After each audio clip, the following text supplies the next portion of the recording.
एक, मन को स्थिरता देना। गीता में कहा गया है कि अगर हमने अपने मन पर काबू कर लिया तो समझो जीवन की हर समस्या का समाधान हो गया। मन ही हमारी बाधा है और मन ही पथगामी भी है, इसलिए इसकी लगाम ढीली नहीं छोड़नी चाहिए। 2, क्रोध पर नियंत्रण। क्रोध ही समस्या को घोतक है। कभी कभी हम ऐसा कर्म भी कर जाते हैं जो मानवता के विरुद्ध है। गीता में कहा गया है, क्रोध से भ्रम पैदा होता है, भ्रम से बुद्धि व्यग्र होती है। जब बुद्धि व्यग्र होती है तब तर्क नष्ट हो जाते हैं। जब तर्क नष्ट होते हैं तो व्यक्ति का पतन शुरू हो जाता है। इसीलिए इस शत्रु पर विजय पानी अति आवश्यक है। 3, समय का नियोजन। समय की उपयोगिता मनुष्य के लिए परम आवश्यक है। जिसने समय के साथ कार्य को पूर्णता दी है वह न कभी अनैतिक कार्य करता है, न किसी द्वंद्व में फंसता है। 4, नजरिया से बदलाव। जो ज्ञानी व्यक्ति ज्ञान और कर्म को एक रूप में देखता है उसी का नजरिया सही है। इससे वह इच्छित फल की प्राप्ति कर सकता है। 5, मन पर नियंत्रण आवश्यक। मन पर नियंत्रण करना बेहद आवश्यक है। जो व्यक्ति मन पर नियंत्रण नहीं कर पाते उनका मन उनके लिए शत्रु का कार्य करता है, बनते काम भी बिगड़ जाते हैं। 6, आत्मा मंथन करना चाहिए। गीता में कहा गया है कि किसी भी कार्य को शुरू करने से पहले आत्मा मंथन, उस कार्य के प्रति सोचना आवश्यक है, जिससे कार्य में भी सफलता मिलेगी और वह नियत समय पर भी पूर्ण हो पाएगा। इसीलिए व्यक्ति को आत्मा मंथन करना चाहिए। आत्मज्ञान की तलवार से व्यक्ति अपने अंदर के अज्ञान को काट सकता है, जिससे उत्कर्ष की ओर प्राप्त होता है। 7, सकारात्मक सोच से निर्माण। अगर अधिक पाना है और सबसे आगे रहना है तो सोच को अधिक तीव्र करना होगा। सकारात्मक सोच से ही मस्तिष्क का विकास हो पाएगा। मनुष्य जिस तरह की सोच रखता है वैसे ही वह आचरण करता है। अपने अंदर के विश्वास को जगाकर मनुष्य सोच में परिवर्तन ला सकता है, जो उसके लिए और देश तथा समाज के लिए कल्याणकारी होगा। 8, कर्म का फल। गीता का महाउपदेश यही था कि फल की अभिलाषा वही करता है जो कर्म नहीं करना चाहता, लेकिन जो कर्म को ही लक्ष्य बनाता है उसे सब कुछ प्राप्त स्वतः ही हो जाता है। गीता में भगवान श्री कृष्ण जी यही कहते हैं, मनुष्य जैसा कर्म करता है उसे उसके अनुरूप ही फल की प्राप्ति होती है। इसलिए सत्कर्मों को महत्व देना चाहिए। 9, मन को ऐसे करें नियंत्रित। कहावत आपने सुनी होगी, मन तो बंदर है जिसके अंदर स्थायित्व नहीं है, वह चंचल है, उसको काबू करना परम आवश्यक है। मन चंचल होता है, वह इधर उधर भटकता रहता है, लेकिन अशांत मन को अभ्यास से वश में किया जा सकता है। 10, सफलता प्राप्त करने की नीति।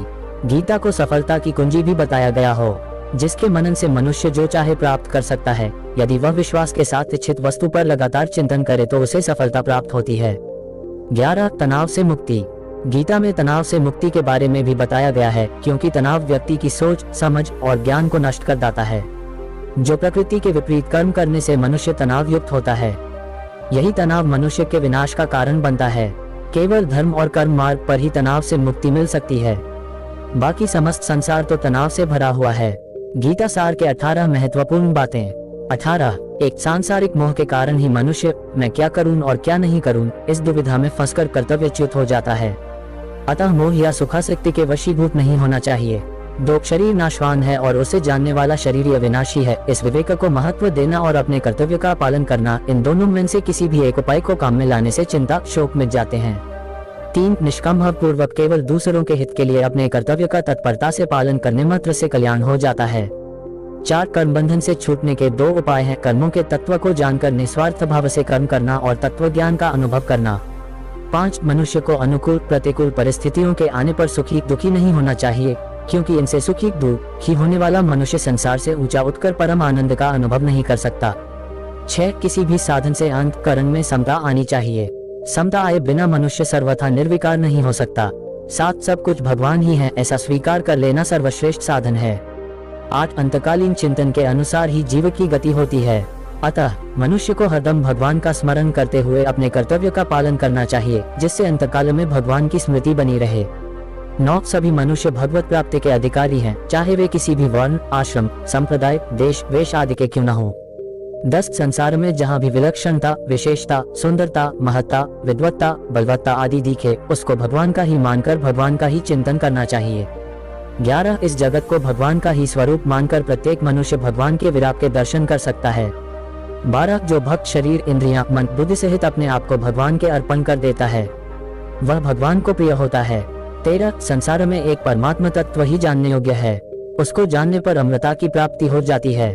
14, संसार बंधन से छूटने के लिए सत्व, रज और तम इन तीनों गुणों से अतीत होना जरूरी है। अनन्य भक्ति से मनुष्य इन तीनों गुणों से अतीत हो जाता है। 15, इस संसार का मूल आधार और अत्यंत श्रेष्ठ परम पुरुष एक परमात्मा ही है, ऐसा मानकर अनन्य भाव से उनका भजन करना चाहिए। 16 दुर्गुण दुराचारों से ही मनुष्य 84 लाख योनियों एवं नरकों में जाता है और दुख पाता है। अतः जन्म मरण के चक्र से छूटने के लिए दुर्गुण दुराचारों का त्याग करना आवश्यक है। 17 मनुष्य श्रद्धापूर्वक जो भी शुभ कार्य करे उसको भगवान का स्मरण करके उनके नाम का उच्चारण करके ही आरंभ करना चाहिए। 18 सब ग्रंथों का सार वेद हैं, वेदों का सार उपनिषद हैं, उपनिषदों का सार गीता है और गीता का सार भगवान व शरणागति है। जो अनन्य भाव से भगवान की शरण हो जा है उसे भगवान संपूर्ण पापों से मुक्त कर देते हैं।